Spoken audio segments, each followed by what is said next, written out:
مکۃ المکرمہ عزتوں کی آماجگاہ ہے، وقار کی تکیہ گاہ ہے اور مسند تکریم ہے۔ یہ ام القریٰ ہے، شہروں کی ماں ہے۔ اس شہر کو یہ عزت، یہ تکریم، یہ وقار کیوں نصیب ہوا؟ یہاں کعبۃ اللہ ہے، مقام ابراہیم ہے، چاہے زمزم ہے، صفا و مروہ ہے، مزدلفہ، منا اور عرفات ہیں، رکن یمانی ہے، رکن اسود اور رکن شامی ہے۔ یہاں حجر اسود نصب کیا گیا ہے، باب کعبہ ہے، سقف بیت اللہ ہے، میزاب رحمت ہے، مطاف ہے، حتیم ہے، مستجاب ہے، مستجار ہے، ملتزم ہے، قدم قدم پہ انوار کی برستی برکھا ہے۔ شاید اس لیے یہ شہر معزز ہے، شاید اس لیے یہ شہر معزز ہے، اس میں کوئی شک نہیں ہے۔ یہ سارے حوالے عظمت کے ہیں اور یہ اس شہر مکہ کی عظمت کا سبب اور ذریعہ ہیں، لیکن اس شہر کی عظمت کا سب سے بڑا حوالہ وَأَنْتَ حِلٌّ بِهَذَا الْبَلَدِ، محبوب اس شہر کی گلیاں تیرے قدموں کو چومتی رہی ہیں، اس شہر کی ہواؤں نے تیرے انفاس کی خوشبو سونگھی ہے۔ اس لیے مجھے شہر کی قسم کہ شہر میں تم رہتے ہو، یہ شہر تمہارا بسیرا رہا ہے، محبوب اس شہر میں تمہارے ڈیرے ہیں، اس لیے مجھے شہر کی قسم کہ یہاں آپ رہتے ہیں۔ تو شہر مکہ کی قسم کی، اور شہر مکہ عزتوں کا بہت بڑا ظرف ہوا۔ تو شہر مدینہ شہر خوباں، شہر جمال، شہر نور، شہر رحمت، مدینہ المنورہ عزتوں کی آماجگاہ اس لیے بنا کہ یہاں حضور نے آ کے ڈیرا لگایا، اور ان کے وجود کی برکت سے یہ شہر عزت کے اس مقام پہ پہنچا کہ دنیا کا کوئی شہر اس کی عظمتوں کو چھو نہیں سکتا، اس لیے کہ اس شہر کو نسبت ہے رسول کریم صلی اللہ علیہ وسلم سے۔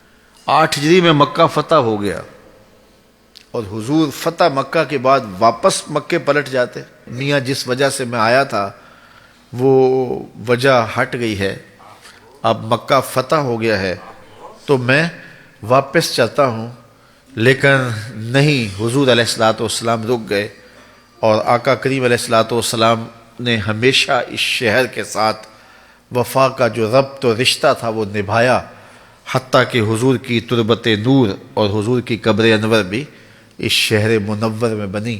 تو یہ شہر اب عزتوں کا وہ ظرف قرار پایا اور وہ مقام رفیع بنا کہ علماء فرماتے ہیں کہ کائنات میں سب سے افضل کوئی شہر ہے تو وہ شہر مدینہ ہے۔ علماء کے مابین اس بات میں اختلاف پیدا ہے کہ مکۃ المکرمہ افضل ہے یا مدینہ النبی افضل ہے۔ یہ ایک علمی اختلاف ہے، بعض نے کہا کہ مکہ افضل، بعض نے کہا مدینہ افضل، دونوں جانب سے دلائل موجود ہیں، لیکن شیخ عبدالحق محدث دہلوی فرماتے ہیں جب حضور مکے میں تھے تو مکہ افضل تھا، جب مدینے میں آ گئے تو مدینہ افضل ہو گیا۔ جدھر جدھر سے وہ گزرتے رہے مجد و شرف بھی پیچھے پیچھے رہا۔ اللہ اکبر۔ تو عزتوں کی آماجگاہ بنا اور برکتوں کی آماجگاہ بنا، اور یہ وہ شہر نور ہے جس میں 70,000 فرشتے صبح کو حاضر ہوتے ہیں، 70,000 فرشتے شام کو حاضر ہوتے ہیں اور حضور کی بارگاہ میں سلام پیش کرتے ہیں، اور جو ایک بار آتا ہے پھر قیامت تک اس کو آنے کا موقع نصیب نہیں ہوتا۔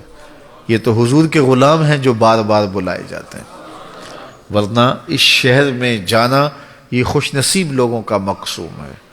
اور حضرت امام مالک کا مسلک دیکھیے، امام شافعی، امام احمد بن حنبل اور امام اعظم ابو حنیفہ علیہم الرضوان فرماتے ہیں کہ اگر کوئی شخص حضور کے روضے پہ جائے تو واپس آ کے کہے کہ میں حضور کے روضے سے ہو کے آیا ہوں، اور جا رہا ہو تو کہے کہ میں حضور علیہ السلام کے روضے پہ حاضری کے لیے جا رہا ہوں۔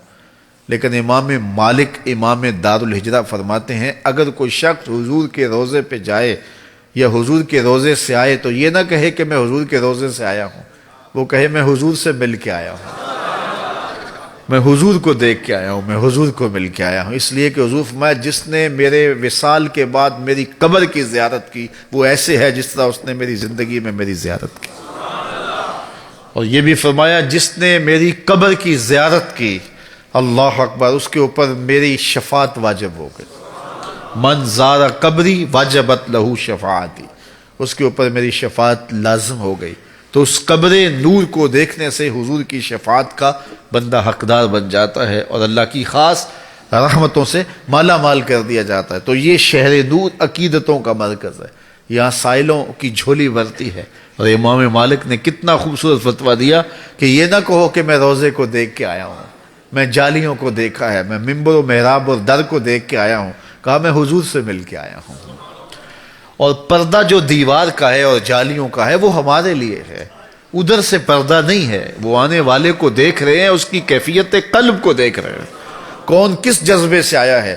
اور اگر جانے والے کی آنکھیں بینا ہوں اور بصیرت کے اجالے اسے نصیب ہوں تو پردہ اس کے لیے بھی نہیں ہوتا، پردے ہٹا دیے جاتے ہیں اور جانے والے کو بارگاہ ناس کے اندر جو ہے وہ پیش کر دیا جاتا ہے۔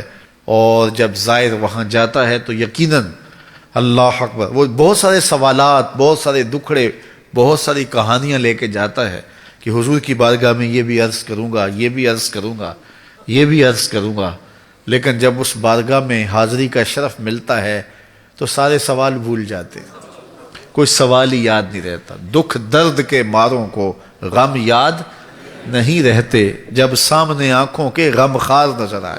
اللہ مجھے آپ کو بار بار اپنے اور اپنے محبوب کے در کی با ادب حاضری نصیب فرمائے۔